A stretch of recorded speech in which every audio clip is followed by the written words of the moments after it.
कहानी को पूरा समझने के लिए कहानी के पहले भाग को ज़रूर देखें। उसका लिंक मैं आप लोगों को डिस्क्रिप्शन बॉक्स में दे दूँगी और साथ में कमेंट बॉक्स में पिन भी कर दूँगी, तो आप वहां से भी जाकर देख सकते हैं।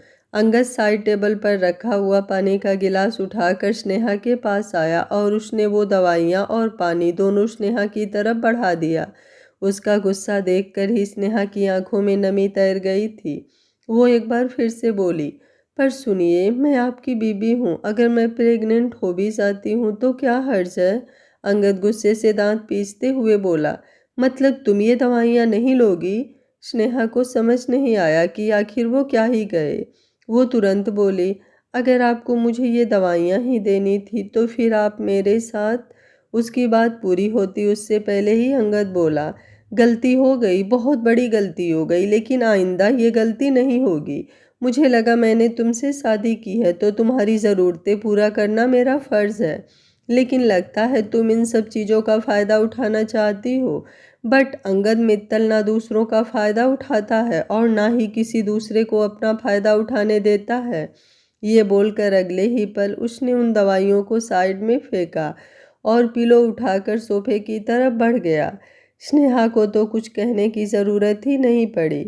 अंगद के स्टेप की वजह से पहले ही पता चल चुका था कि कल उन दोनों के बीच जो कुछ भी हुआ, अब शायद आगे वैसा कुछ नहीं होगा। स्नेहा उसकी तरफ देखती ही रह गई और अंगद ने अब लाइट तक ऑफ कर दी थी। उसका गुस्सा देखकर स्नेहा को बुरा भी लग रहा था और समझ में भी नहीं आ रहा था कि आखिर अंगद के दिमाग में है क्या। क्यों स्नेहा को वो नो प्रेगनेंसी पिल्स देना चाहता है। धीमे धीमे कदमों से वो आगे की तरफ आई और बिना कपड़े चेंज किए ही बिस्तर पर सो गई। लाइट ऑफ थी तो अंधेरे में उसे कुछ दिखाई नहीं दे रहा था, तो वो कपड़े कहाँ से चेंज करती। तकरीबन आधा पौना घंटा वो यूं ही अंगद की तरफ देखती रही। डीम लाइट में उसका चेहरा तो दिखाई नहीं दे रहा था, लेकिन किसी उम्मीद में स्नेहा जागती रही और फिर कुछ देर बाद वो गहरी नींद में चली गई। सुबह का वक्त स्नेहा की आंखें खुली तो उसकी नज़र एक बार फिर से सोफे पर गई, लेकिन अंगद आज भी वहां से गायब था। अब तो स्नेहा को पहले से ही पता था कि वो ज़रूर जिम गया होगा। स्नेहा अपने कपड़े लेकर वॉशरूम गई और फिर कुछ देर बाद शावर लेकर बाहर आई। जब वो ड्रेसिंग की तरफ जा रही थी तो उसने नीचे गिरी हुई वो पिल्स देखी और फिर उन्हें उठाकर वापस ड्रॉर में रख दिया। हल्का सा मेकअप और बालों को संवार कर वो नीचे की तरफ आई और सीधा किचन की तरफ बढ़ गई। एक सर्वेंट संगम के लिए दूध रेडी कर रही थी। उसने वो दूध का गिलास लिया और संगम के रूम की तरफ बढ़ गई। जैसे ही उसने संगम को उठाना चाहा, अचानक ही किसी और ने संगम को अपनी गोद में उठा लिया। स्नेहा हैरानी से अंगद को देखने लगी। वहीं अंगद गुस्से से बोला, तुम्हारी ज़रूरत नहीं है यहाँ, अपने बच्चे को मैं खुद संभाल लूँगा, तुम जाओ यहाँ से। स्नेहा उसकी तरफ देखती ही रह गई। वो धीमे से बोली, लेकिन मुझे संगम को रेडी। वो अपनी बात पूरी करती उससे पहले ही अंगद उसकी बात बीच में ही काटकर गुस्से से बोला, मैंने कहा ना, जाओ यहाँ से। उसका गुस्सा देखकर स्नेहा ने दूध का गिलास तुरंत साइड टेबल पर रखा और अगले ही पल वहां से बाहर की तरफ चली गई। उसकी आंखों में आंसू थे।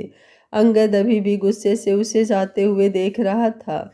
स्नेहा संगम के रूम से बाहर आ चुकी थी। उसकी आंखों में आंसू थे। जिस तरह से अंगद ने उसे बाहर जाने के लिए कहा, उसे बहुत बुरा लग रहा था। वो तो संगम को उठाने आई थी, उसे स्कूल के लिए रेडी करने आई थी, और कल भी तो ऐसा ही हुआ था। उसने संगम को उठाया था, उसे दूध पिलाया था, तब तो अंगद ने कुछ नहीं कहा। तो आज आखिर ऐसा क्या हो गया जो अंगद उस पर इतना भड़क गया। उसे अंगद समझ में ही नहीं आ रहा था। वो वापस अपने रूम की तरफ जा रही थी, तभी सुमित्रा जी ने उसकी तरफ देखते हुए उसे रोका और बोली, कहाँ जा रही हो तुम स्नेहा? वो एक्चुअली मैं तुम्हें बुलाने के लिए आ रही थी। आज तुम्हारी पहली रसोई की रस्म होने वाली है, तो मैं पूछ रही थी तुमसे, तुम करोगी ना बेटा ये रस्म? उनकी बात सुनकर स्नेहा ने तुरंत अपने आंसुओं को साफ किया और अपना सर हाँ में हिला दिया। सुमित्रा जी को कुछ अजीब लगा। वो उसके पास आई और उसके गाल पर अपना हाथ रखकर बोली, क्या हुआ बेटा, तुम रो क्यों रही हो? स्नेहा ने बड़ी ही मासूमियत से कहा, मैं संगम को उठाने के लिए उसके रूम में गई थी चाची जी। मैं प्यार से उसे उठा रही थी, लेकिन पता नहीं अचानक से वो रूम में आए और उन्होंने मुझे गुस्से में वहाँ से जाने के लिए कह दिया। मुझे बुरा लगा, बस इसलिए आंखों में आंसू आ गए।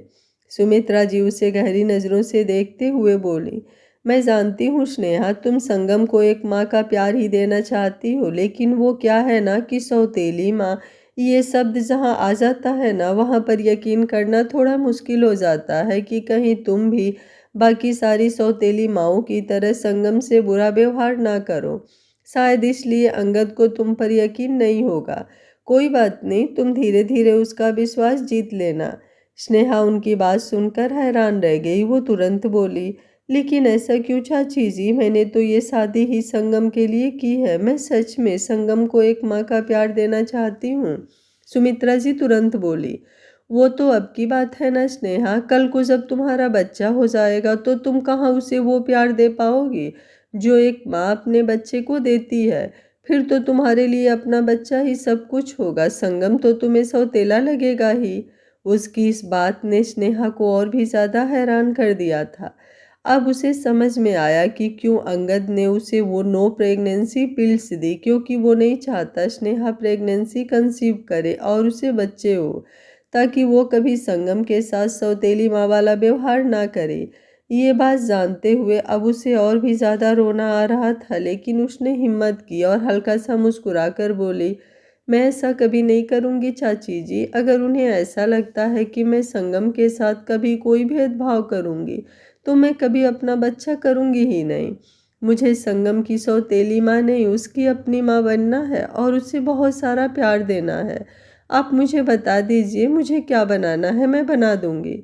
सुमित्रा जी मुस्कुराई और बोली, तुम किचन में चलो, मैं शारदा दीदी से कहती हूँ, वो आकर तुम्हें बता देंगी तुम्हें क्या क्या बनाना है। उसकी बात पर स्नेहा ने अपना सिर हिलाया और चुपचाप किचन में चली गई। वहीं दूसरी तरफ अंगद संगम के साथ था और उसने उसे सावर दिलाया। वो बेशक से कभी कुछ नहीं करता था, उसे तो आदत ही नहीं थी अपना एक कपड़ा भी उठाकर इधर से उधर करने की, लेकिन संगम के लिए वो हर एक काम करता था। उसने टॉवेल में लिपटे हुए संगम को बेड पर खड़ा किया और फिर उसे स्कूल यूनिफॉर्म पहनाने लगा। कुछ ही देर में वो संगम को स्कूल के लिए रेडी कर उसे बाहर की तरफ लेकर आया। बाहर आते ही उसे बहुत अच्छी खुशबू महसूस हुई।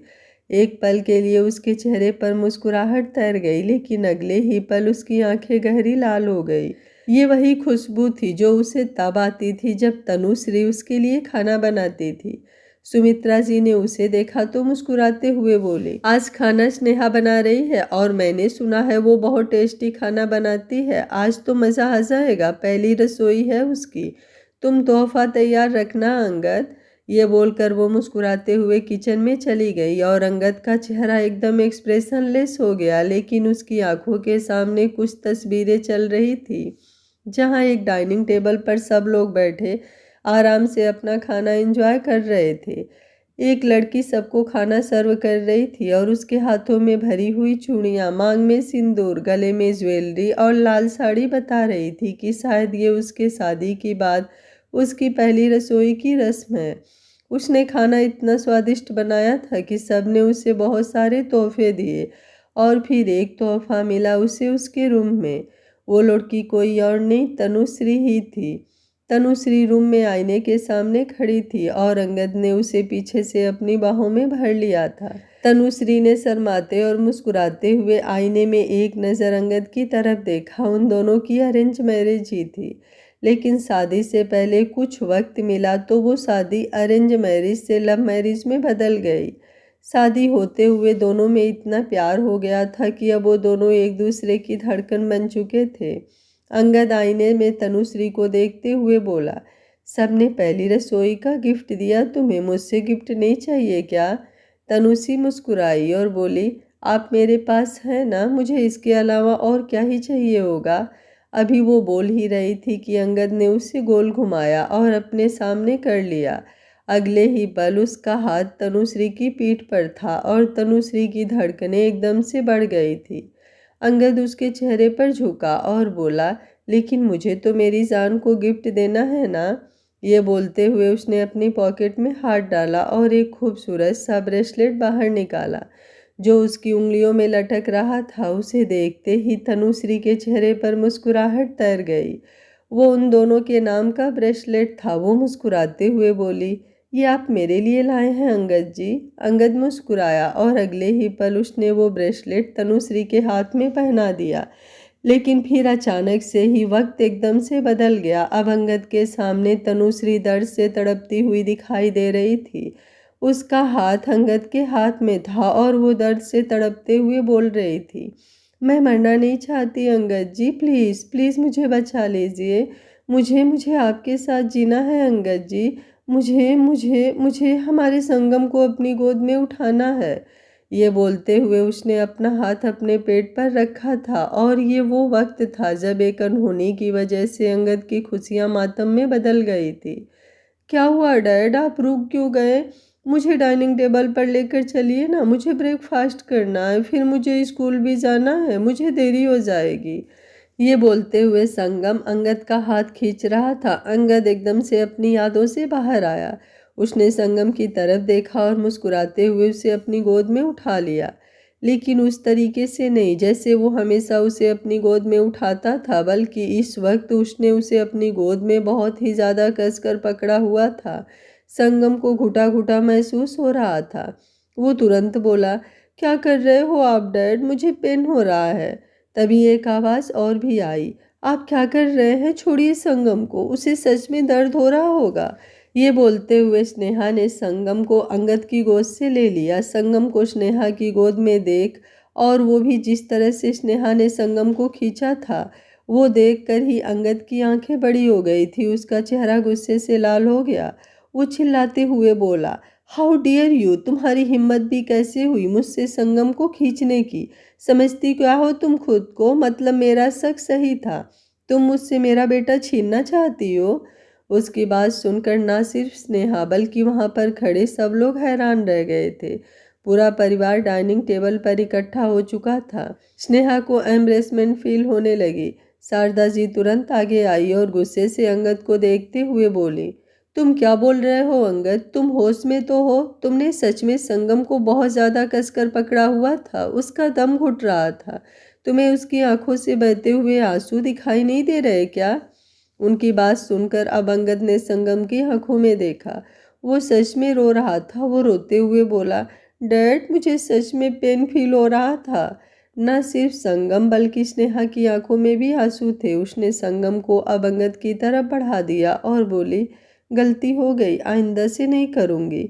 ये बोलकर वो नमी भरी आंखों के साथ ही फीका सा मुस्कुराई। अंगद ने तुरंत संगम को उससे ले लिया था और वापस संगम के रूम में चला गया था और जाते जाते दरवाज़ा भी बंद कर गया था। स्नेहा बस उसकी तरफ देखती ही रह गई। शारदा जी तुरंत स्नेहा के पास आई और बोली, उसकी बातों का बुरा मत मानना, ज़रूर उसका वो मतलब नहीं होगा, शायद काम को लेकर थोड़ा डिस्टर्ब होगा इसलिए तुम पर गुस्सा कर बैठा। स्नेहा मुस्कुराई और बोली, मैं बुरा नहीं मानूंगी सासू माँ, आप फिक्र मत कीजिए। शारदा जी ने बड़े ही प्यार से उसका चेहरा दुलारा और बोली, तुम बहुत समझदार हो बेटा और मुझे पूरा यकीन है अपने प्यार और इस समझदारी से तुम अंगद के दिल में अपने लिए जगह बना ही लोगी। उसकी बात सुनते हुए स्नेहा सामने संगम के रूम की तरफ देख रही थी। वो जगह तो तब बनाए ना अगर उसे अंगद मौका भी दे, लेकिन वो तो उसे मौका भी नहीं दे रहा। उसने ऐसा सोच भी कैसे लिया कि वो कभी संगम के साथ पार्शियलिटी करेगी, ये जानते हुए भी कि उसके लिए इस शादी की वजह ही संगम है। तभी निया वहां पर आई और बोली, भाई तो संगम के साथ उसके रूम में चले गए, क्या आप भाभी की पहली रसोई की रस्म नहीं होगी? मेरा मतलब है बिना भाई के ये रस्म थोड़ा अजीब नहीं लगेगी क्या बड़ी माँ? ये बोलते हुए वो शारदा जी को देख रही थी और शारदा जी के चेहरे पर भी सवालिया एक्सप्रेशंस थे। उन्हें कुछ समझ नहीं आ रहा था कि अब वो अंगद को स्नेहा की पहली रसोई के रस्म के लिए कैसे बुलाए। शारदा जी स्नेहा की तरफ देखते हुए बोली, सब लोग डाइनिंग टेबल पर आ गए हैं, तुम एक काम करो बेटा, जाओ और जाकर सबको अपने हाथों से खाना सर्व करो, मैं तब तक अंगद और संगम को बुलाकर लेकर आती हूँ। ये बोलकर वो जैसे ही संगम के रूम की तरफ बढ़ने लगी, स्नेहा ने तुरंत उन्हें रोका और बोली, एक मिनट रुकिए ना सासू माँ। शारदा जी ने पलटकर उसकी तरफ देखा। स्नेहा उसके बिल्कुल करीब आई और थोड़ा हिचकिचाकर बोली, आपसे एक बात कहूँ सासू माँ? शारदा जी ने सवालिया नज़रों से उन्हें देखा। स्नेहा मुस्कुराते हुए बोली, मैं जानती हूँ आज मेरी पहली रसोई की रस्म है और इनका उस रस्म में होना उन खुशियों को और भी ज़्यादा बढ़ा देगा, लेकिन मुझे नहीं लगता कि हमें इनके साथ कोई ज़बरदस्ती करनी चाहिए। अगर वो रस्म में नहीं आना चाहते तो कोई प्रॉब्लम नहीं, आज नहीं तो कल मेरे हाथों से बना हुआ खाना ये ज़रूर खाएंगे, ये मेरा यकीन है। लेकिन अगर आज ये ज़बरदस्ती यहाँ पर आएंगे तो ना ही ये खुश होंगे और ना ही मैं। आप फिक्र मत कीजिए सासू माँ, मुझे सच में बुरा नहीं लगेगा। हाँ, अगर संगम आता तो मुझे सच में बहुत खुशी होती, लेकिन कोई बात नहीं, वो अपने डैड के साथ फ़िलहाल अंदर है तो उसे रहने दीजिए। शारदा जी ने उसके गाल पर अपना हाथ रखा और मुस्कुराते हुए बोली, मैं जानती हूँ बेटा तुम ये बात क्यों कह रही हो, फिक्र मत करो, मैं अंगद के साथ कोई ज़बरदस्ती नहीं करूँगी। फिलहाल तुम जाओ, मैं अभी आती हूँ। स्नेहा अब उन्हें क्या ही बोल सकती थी, इसलिए वो बस चुपचाप अपना सर हिलाकर डाइनिंग टेबल की तरफ बढ़ गई। निया भी डाइनिंग टेबल पर आ चुकी थी। वहीं शारदा जी ने अब संगम के रूम का दरवाज़ा खोला और अंदर की तरफ आई। वहाँ अंगद अभी भी संगम को अपनी गोद में लेकर बैठा था। शारदा जी अंगद की तरफ देखते हुए बोली, ये सब क्या है अंगद? अंगद ने नज़रें उठाकर उनकी तरफ देखा और बोला, मैं फ़िलहाल आपसे कोई बात नहीं करना चाहता हूँ मॉम, तो प्लीज़ आप भी यहाँ से चली जाइए। मैं नहीं चाहता मैं आपको डिसरिस्पेक्ट करूँ। शारदा जी गुस्से से बोली, नहीं, तुम तो जो चाहते हो वो तुम कर सकते हो अंगद, वैसे भी तुम आज तक वही तो करते आए हो जो तुम करना चाहते हो। तुमने हमारी कभी सुनी ही नहीं, तो आज भी हम तुमसे उम्मीद नहीं करेंगे। लेकिन इतना जान लो कि स्नेहा से तुम्हारी शादी हो चुकी है, तुम्हारी इन हरकतों से अब वो शादी टूट नहीं जाएगी। तुम बेशक मानो या ना मानो, लेकिन स्नेहा संगम की माँ बन चुकी है, उसका संगम पर हक है, तुम उससे उसका हक छीन नहीं सकते। अंगद तुरंत बोला, मैं ना ही किसी से कोई हक छीन रहा हूँ और ना ही छीनना चाहता हूँ, लेकिन अगर उसे लगता है कि वो मुझसे मेरा बेटा छीन लेगी तो वो गलत है। शारदा जी व्यंग से मुस्कुराई और बोली, स्नेहा ने संगम की आंखों में आंसू देखे और उसे अपनी गोद में ले लिया, क्या ये उसने गलत किया? अंगद उनके सवाल पर चुप रह गया। शारदा जी मुस्कुराते हुए बोली, सौतेली माँ कैसी होती है ये मुझे तुम्हें बताने की ज़रूरत नहीं है, लेकिन स्नेहा स्नेहा तो वो है जो किसी गैर के बच्चे पर भी अपना सारा प्यार, अपनी ममता लुटा दे। तो तुम कैसे सोच सकते हो कि वो संगम को अपना प्यार नहीं देगी? या फिर तुम्हें डर इस बात का है कि कहीं वो संगम को तुमसे भी ज़्यादा प्यार ना दे दे, कहीं संगम उसके आने से तुम्हारे और उसके बीच बट ना जाए। अंगद की सांसें गहरे होने लगी और उसने संगम को और भी ज़्यादा कसकर अपनी बाहों में जकड़ लिया। शारदा जी उसकी परेशानी बहुत अच्छी तरह से समझ रही थी।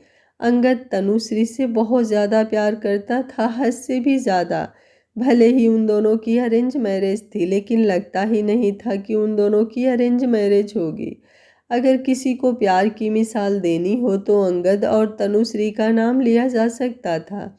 और जब तनुश्री को खोकर अंगद ने संगम को पाया तो तकरीबन 6 महीने तो उसने संगम का चेहरा भी नहीं देखा। वो इस कदर टूट गया था कि उसने संगम से भी मुंह मोड़ लिया था। लेकिन फिर एक दिन एक चमत्कार हुआ और उसी दिन अंगद ने पहली बार संगम को अपनी गोद में उठाया था। उस दिन से लेकर आज तक अंगद ने संगम को बहुत ही प्रोटेक्ट करके रखा था। वो उसे बहुत प्यार करता था, जितना प्यार वो तनुश्री से करता था, शायद उससे भी ज़्यादा। और अब वो संगम का वो प्यार बांटना नहीं चाहता था। शारदा जी अब उन दोनों के पास आई और संगम को अपनी गोद में लेते हुए बोली, संगम को स्कूल जाना है, मुझे नहीं पता तुम स्नेहा पर यकीन कर पाओगे या नहीं, लेकिन इतना ज़रूर कहना चाहूँगी कि प्लीज़ एक कोशिश तो करो, कम से कम उसे एक मौका तो दो। एक मौका तो हर कोई डिज़र्व करता है ना अंगद, बाकी तुम्हारी मर्ज़ी। ये बोलकर वो संगम को वहाँ से बाहर ले गई। उनके जाने के बाद अंगद ने एक गहरी सांस ली और बोला, बिल्कुल भी नहीं, मुझे किसी को कोई मौका नहीं देना है, मैं और संगम अपनी दुनिया में खुश हैं। संगम स्नेहा के पास जा सकता है, लेकिन संगम पर मेरा हक है और हमेशा मेरा ही रहेगा। बहुत अच्छी तरह से जानता हूँ मैं सौतेली माँ दूसरों के बच्चे को कितना वक्त तक प्यार देती है और कब अपना रंग दिखाती है, लेकिन कोई मेरे संगम का दिल तोड़े मैं ऐसा होने ही नहीं दूंगा। मैं कभी भी उसे स्नेहा से इतना अटैच्ड नहीं होने दूंगा। फिर बेशक से आप लोगों को बुरा लगता है तो बुरा ही सही, आई डोंट केयर। मेरे लिए सिर्फ और सिर्फ मेरा संगम मायने रखता है। ये बोलते हुए उसके चेहरे पर गुस्सा झलक रहा था और वो गुस्सा सिर्फ और सिर्फ स्नेहा के लिए था। वहीं दूसरी तरफ संगम को लेकर शारदा जी डाइनिंग टेबल पर आई तो उसे देखकर स्नेहा के चेहरे की मुस्कान फैल गई। उसने संगम को अपनी गोद में लिया और मुस्कुराते हुए बोला, आप क्या खाओगे?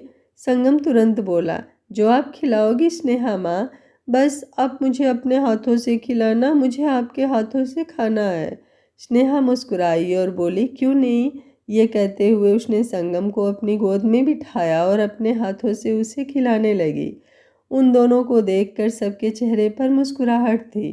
तभी सुमित्रा सी बोल पड़ी, शुरुआत में हर सौतेली माँ बच्चों को ऐसा ही प्यार देती है, लेकिन बाद में बदल जाती है। तुम तो नहीं बदलोगी ना स्नेहा? उसका सवाल सुनकर सब हैरानी से उसकी तरफ देखने लगे। किशोर जी तुरंत बोले, कैसी बात कर रही हो तुम सुमित्रा? तुम ऐसा सवाल कर भी कैसे सकती हो?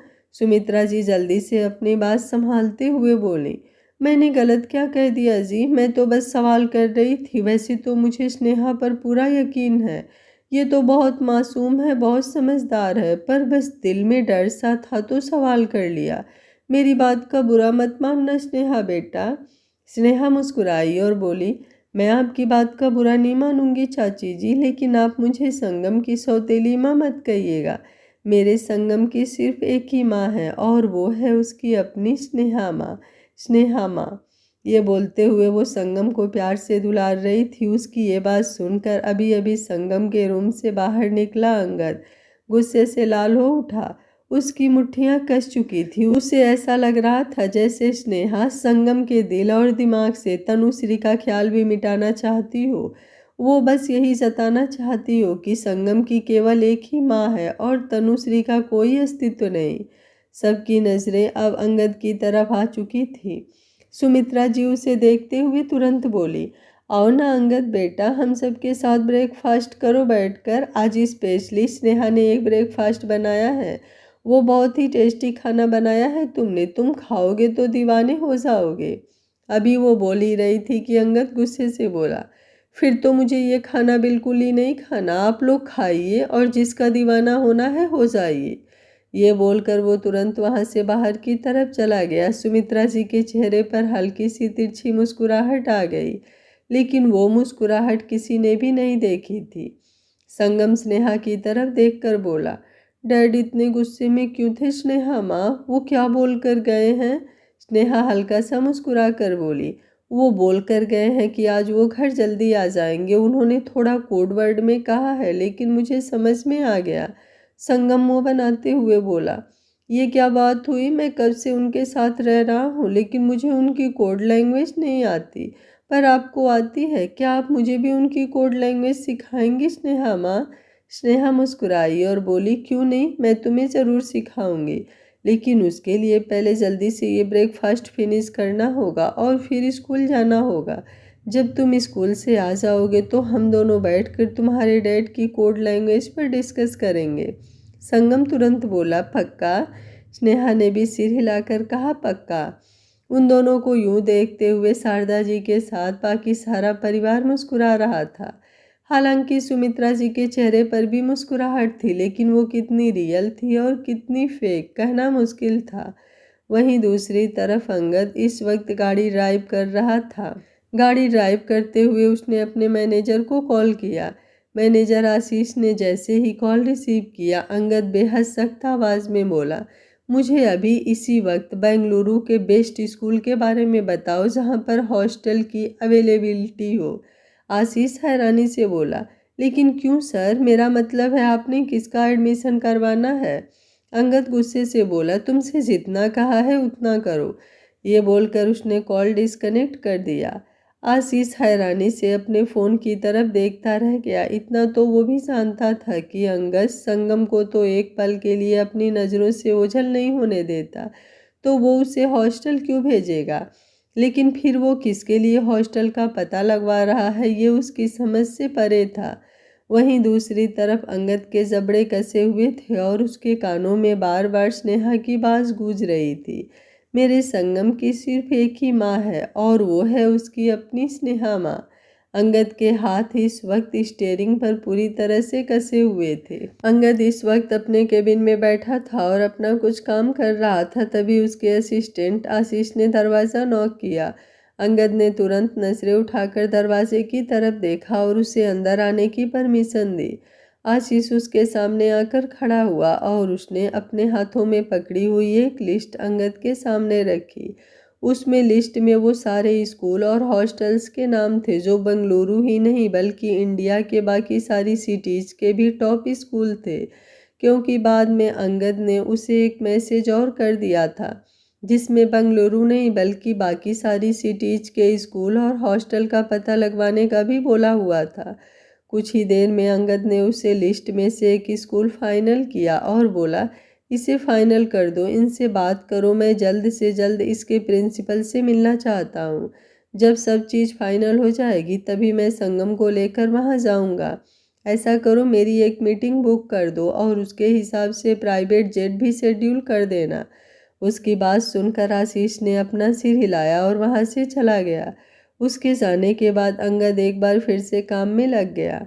वहीं दूसरी तरफ स्नेहा अपने रूम में थी और अपना सारा सामान सेट कर रही थी।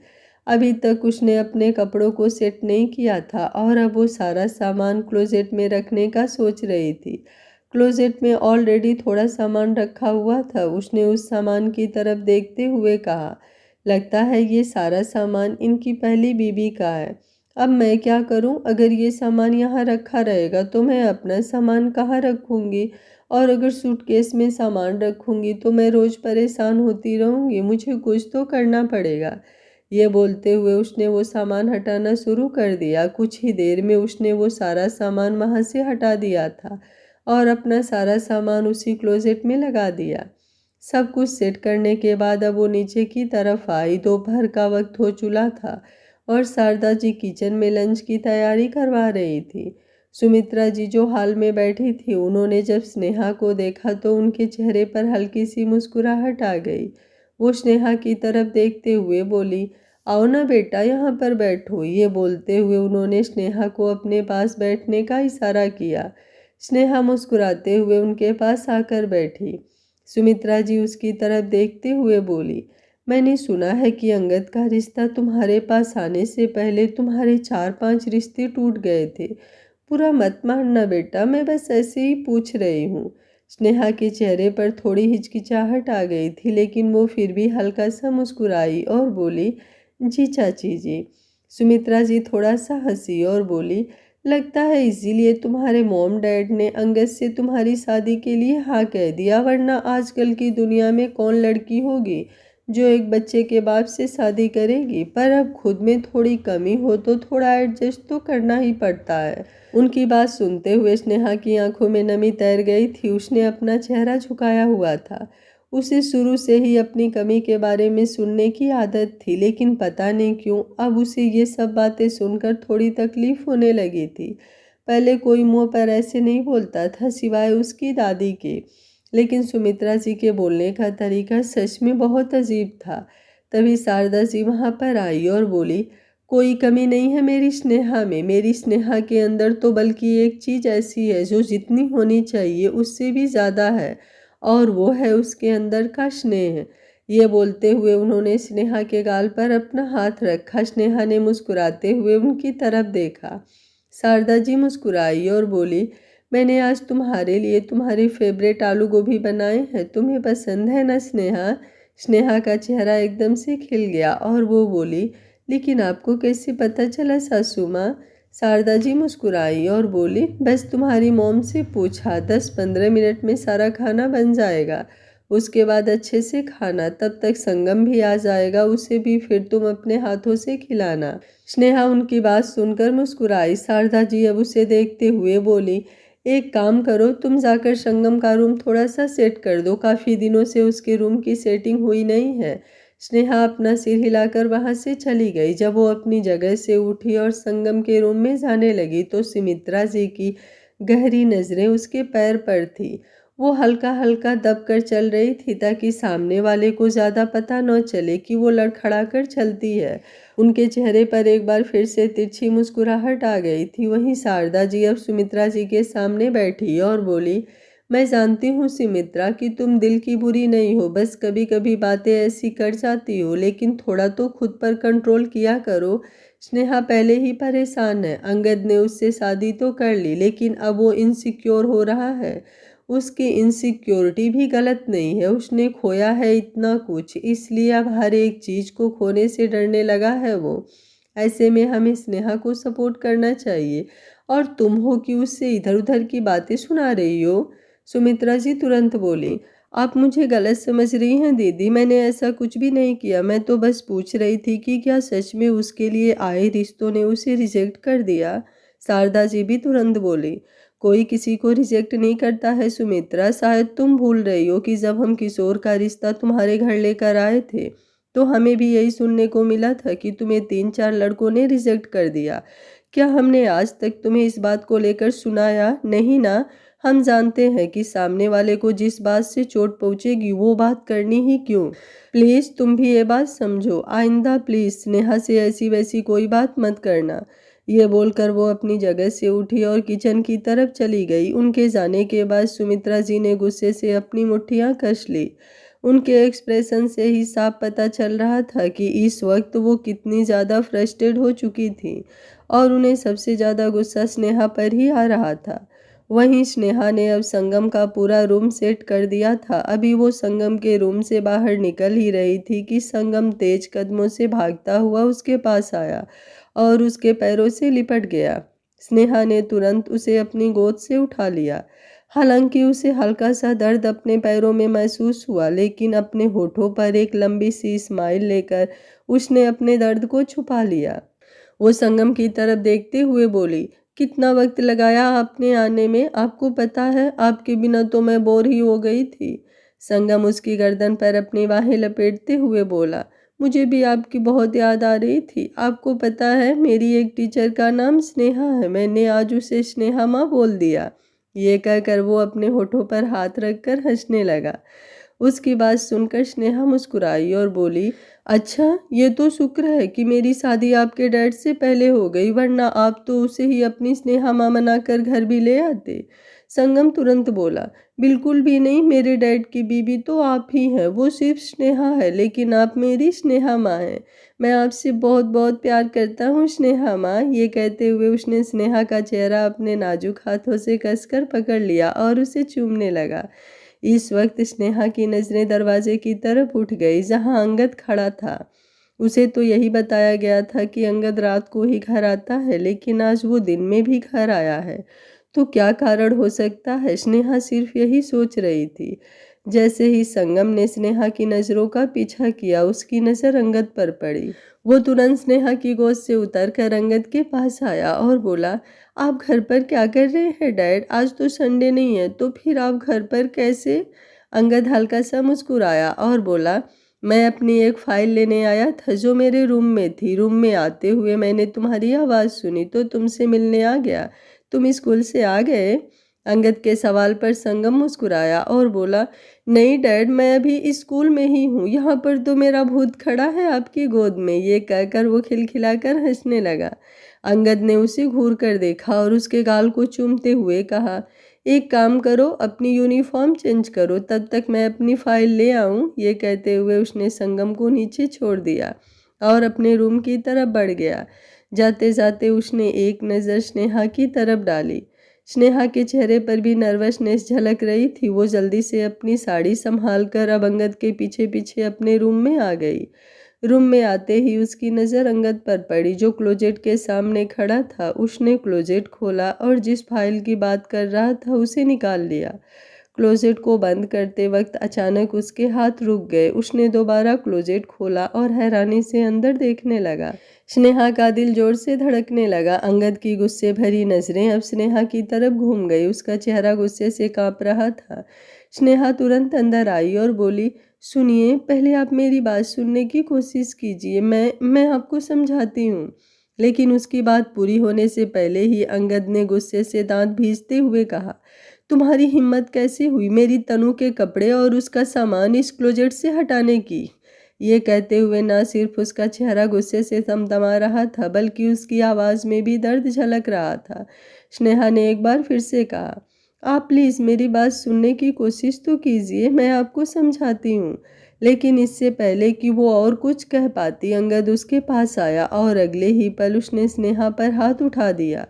स्नेहा का चेहरा एक तरफ हो गया और उसके गाल पर अंगद की उंगलियों के निशान छप गए। दरवाजे पर खड़ी शारदा जी जोरों से चिल्लाई, अंगद!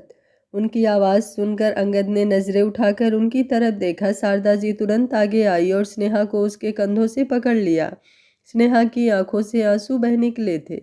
उसका चेहरा गर्म हो चुका था। आज तक किसी ने उस पर हाथ नहीं उठाया था, लेकिन उसका पति ही शादी के दूसरे ही दिन इस तरह से उस पर हाथ उठा देगा, ये तो ना उसने सोचा था और ना चाहा था।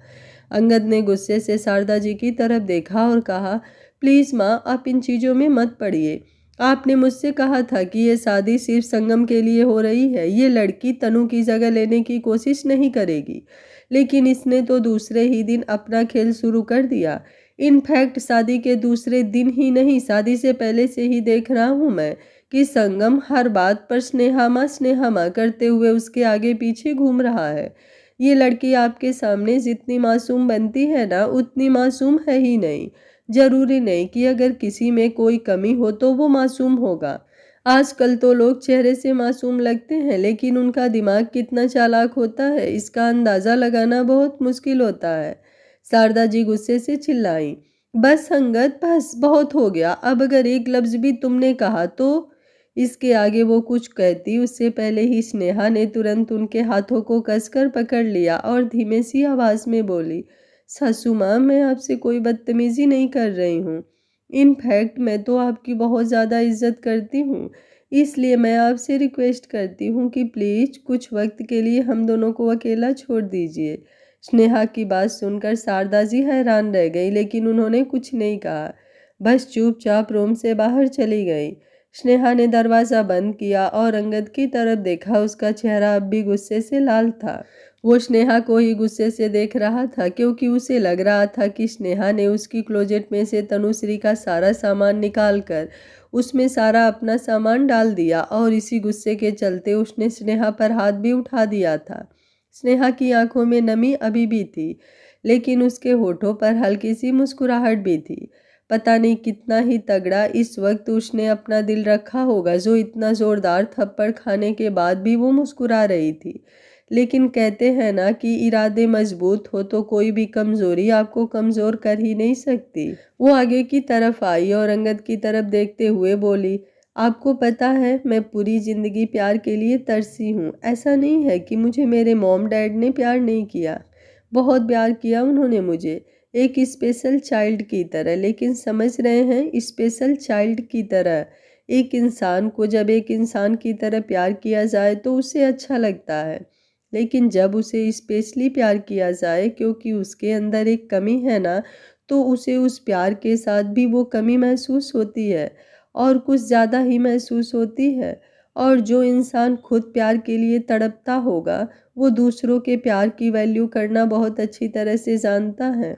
मैं जानती हूँ तनुश्री आपकी पहली बीवी थी और बेहद प्यार करते हैं आप उनसे।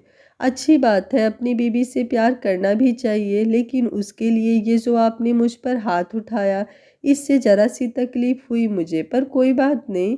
अंगद गुस्से से बोला, मेरे सामने ड्रामा मत करो। तुमने जो किया है ना, उसके बाद अगर मैं तुम्हारी जान। उसकी बात पूरी होती उससे पहले ही स्नेहा उसके सामने से हट गई। वो चुपचाप क्लोजेट की तरफ बढ़ गई। उसने क्लोजेट के आगे की तरफ रखा हुआ थोड़ा सा सामान हटाया तो अब तनुश्री का सामान साफ दिखाई देने लगा। उसने अब नीचे वाली क्लोजेट भी खोली जिसमें स्नेहा का बाकी सब सामान था।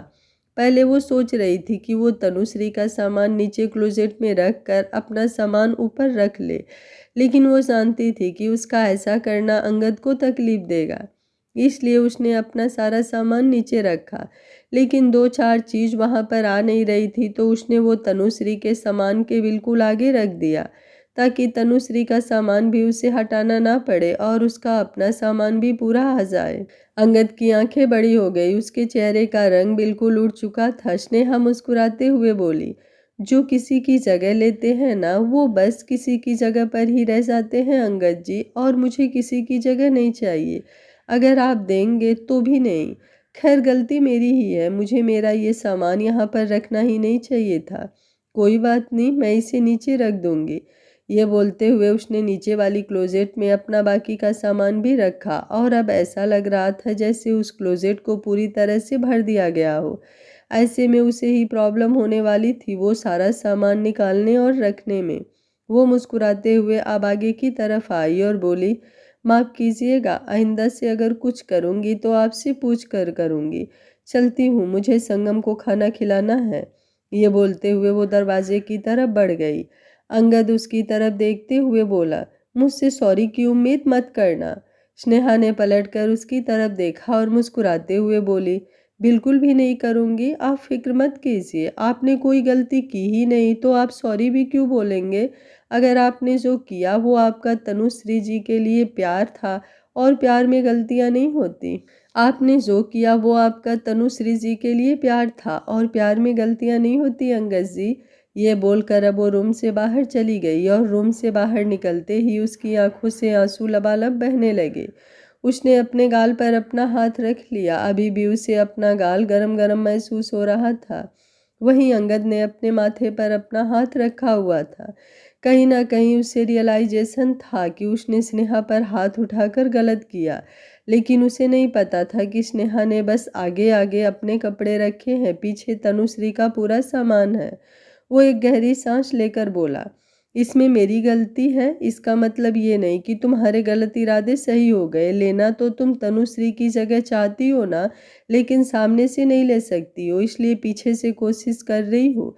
पर मैं तुम्हारी कोशिश कामयाब नहीं होने दूंगा। पर गलती सिर्फ तुम्हारी नहीं है, गलती तो मेरी है। ये सब कुछ जानते हुए भी कि तुम संगम को अपने कंट्रोल में कर रही हो, मैंने फिर भी तुमसे शादी की। मुझे तुमसे शादी करनी ही नहीं चाहिए थी, लेकिन जो गलती मुझसे हो गई है वो मैं ही सुधारूंगा। मैं संगम को तुमसे दूर रखूंगा, इससे पहले कि उसे तुम्हारी आदत लग जाए और फिर तुम उसे अपना हथियार बनाकर मुझसे प्यार लेने की कोशिश करो। मैं संगम को तुमसे दूर कर दूंगा, बिकॉज आई नो एक सौतेली माँ कभी भी असली माँ की तरह प्यार नहीं दे सकती। ये बोलते हुए उसके चेहरे पर गुस्सा साफ झलक रहा था। वहीं दूसरी तरफ स्नेहा मुस्कुराते हुए नीचे की तरफ आई। उसने संगम के लिए एक प्लेट में खाना डाला और उसे खिलाने के लिए उसके रूम में जाने लगी, तो शारदा जी ने तुरंत उसे रोका और बोली, तुम रहने दो स्नेहा, मैं उसे खिला दूंगी। तुम ऐसा करो, तुम थोड़ी देर आराम कर लो। उनकी बात सुनते हुए स्नेहा मुस्कुराई और बोली, मैं जानती हूँ सासू माँ, आप ये क्यों बोल रही हैं। आप फिक्र मत कीजिए, मैं बिल्कुल ठीक हूँ। और वैसे भी मैंने सुना है कि कुछ रिश्तों की तकरार नोक-झोंक से होती है। शायद मेरे और उनके रिश्ते की शुरुआत भी नोक-झोंक से हो रही है। शारदा जी तुरंत बोली, क्या ये सब जो हुआ वो सिर्फ एक नोक-झोंक था? उसने हाथ उठाया है तुम पर, और तुम हो कि। उनकी बात पूरी होती उससे पहले ही स्नेहा मुस्कुराते हुए बोली, क्या हुआ अगर उन्होंने हाथ उठा भी दिया तो सासू माँ, बीबी हूं ना मैं उनकी, देखना एक दिन गिन गिन कर बदले लूंगी। ये बोलते हुए वो मुस्कुराई तो शारदा जी भी मुस्कुरा दी। वो स्नेहा के बिल्कुल पास आई और उसके सिर पर अपना हाथ रखकर प्यार से उसे दुलारते हुए बोली, मेरी बच्ची, मुझे नहीं पता अंगद तुमसे ऐसे क्यों पेश आया, लेकिन मेरा यकीन करो वो सच में ऐसा नहीं है। किसी पर हाथ उठाना तो दूर, वो किसी को कड़वी नज़रों से देखता तक नहीं था। जैसे तुम हो ना स्नेह से भरी हुई, वैसे ही मेरा अंगद भी बड़ा ही दिल खुश था, एकदम हंसमुख और मस्त मौला। पर जब से तनुश्री गई है तब से जैसे उसके होठों की मुस्कुराहट ही उससे दूर चली गई। बस अब मुस्कुराता भी है तो कभी कभी संगम के सामने, और वो भी झूठा। स्नेहा फीका सा मुस्कुराई और बोली, आप फिक्र मत कीजिए सासू माँ, देखना एक दिन वो सबके सामने मुस्कुराएंगे और वो भी दिल से। अब मैं जाती हूँ संगम को खाना खिलाने, कहीं वो बाद में मुझसे गुस्सा ना हो जाए। शारदा जी मुस्कुराई और बोली, जाओ जाओ जल्दी से जाओ। ये बोलकर वो पीछे हट गई और स्नेहा तुरंत संगम के रूम में चली गई। जब वो संगम के रूम में आई तो देखा कि संगम बिस्तर पर सो चुका था। शायद सुबह जल्दी उठने की वजह से अब उसे नींद आ गई थी। स्नेहा ने उसे अपनी गोद में उठाया और उसे जगाते हुए बोली, उठो ना संगम बेटा, तुमने कहा था कि तुम्हें भूख लगी है, लेकिन अब मैं तुम्हारे लिए खाना लेकर आई तो तुम सो गए। अपनी आंखें खोलो ना बच्चा। संगम जो नींद से जग चुका था वो अपनी आंखें खोले बिना ही बोला, नहीं मैं अपनी आंखें नहीं खोलूंगा स्नेहा माँ, पहले आप जाकर डैड को बुलाकर लेकर आइए। जब तक मैं उनका चेहरा नहीं देखता तब तक मैं अपनी आंखें नहीं खोलूंगा। उसकी बात सुनकर स्नेहा हैरान रह गई। भला वो अंगद को कैसे बुला सकती थी? अंगद तो ऑफिस भी जा चुका था, उसने उसे जाते हुए देखा था। वो जल्दी से बोली, लेकिन आपके डैड ऑफिस चले गए हैं संगम, अब वो रात को आएंगे तो आप क्या रात तक यूं ही अपनी आंखें बंद करके बैठे रहेंगे या फिर खाना नहीं खाएंगे? संगम मुंह बनाते हुए बोला, पर मुझे भूख लगी है स्नेहा माँ और मुझे खाना भी खाना है, लेकिन मैं अपनी आंखें तभी खोलूंगा जब मैं डैड का चेहरा देखूंगा। आप एक काम कीजिए, मुझे डैड से वीडियो कॉल करवा कर दीजिए। जब मुझे फ़ोन पर उनका चेहरा दिखेगा तो मैं अपनी आंखें खोल दूंगा। स्नेहा उसकी बात सुनकर अब और भी ज़्यादा सोच में पड़ गई। उसने तो सिर्फ एक ही बार अंगद को कॉल किया था और उस वक्त भी अंगद ने उसका कॉल नहीं उठाया था, तो क्या अब वो उसका कॉल उठाएगा? ये सोचते हुए उसके चेहरे पर भी नर्वसनेस झलक रही थी, लेकिन कुछ सोचते हुए उसने अंगद को वीडियो कॉल मिला दिया। आज का पार्ट आप लोगों को कैसा लगा कमेंट बॉक्स में अपनी राय ज़रूर दीजिएगा। कहानी अच्छी लग रही है तो वीडियो को लाइक शेयर एंड चैनल को सब्सक्राइब कर लीजिएगा। Thank you for watching. मिलते हैं कहानी के अगले भाग में, तब तक स्वस्थ रहिए, मस्त रहिए, अपना ख्याल रखते रहिए।